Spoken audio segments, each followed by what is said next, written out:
The goal for today is to truly understand what it means to understand and why it's important. And I feel like I'm throwing away the script. See, I want to explore this with you in a way that is different from the other days. And I think it's because I feel like I'm on this journey with you. And what I'm going through is what you're going through because I'm right there. I'm doing each exercise. I'm going deep. I'm being vulnerable. And it doesn't always feel good. I mean, these little voices pop up like, oh, you shouldn't share that.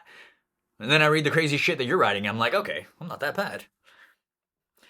You know, if I had to describe what it means to truly understand what someone is saying, I think it takes that sort of effort, don't you think?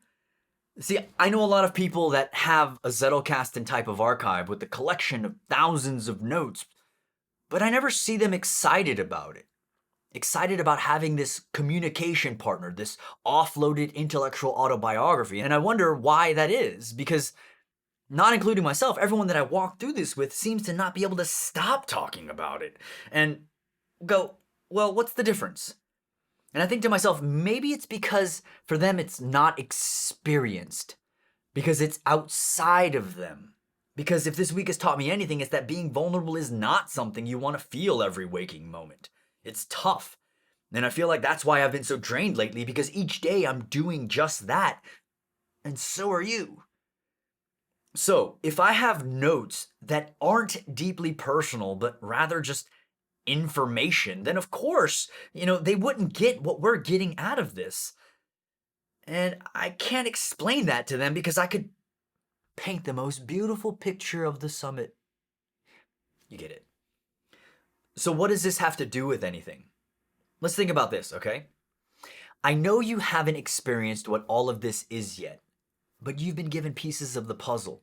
And as we place things where they fit, we're starting to see glimmers of it. I can see you all getting there, but what is it?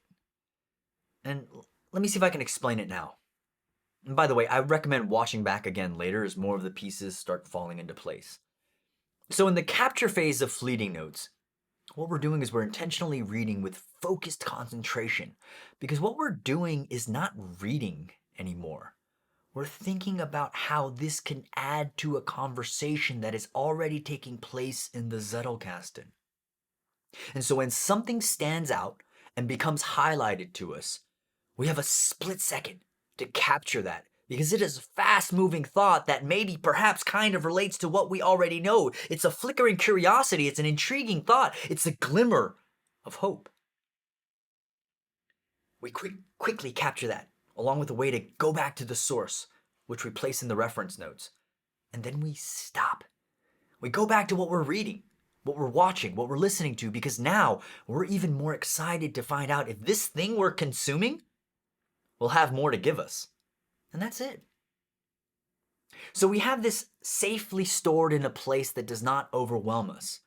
We don't want to come back to a page where we have 20, 30, 100 of these captured notes. It's overwhelming. We want to keep at most 12 of them in a page where we then drag over into the daily notes page.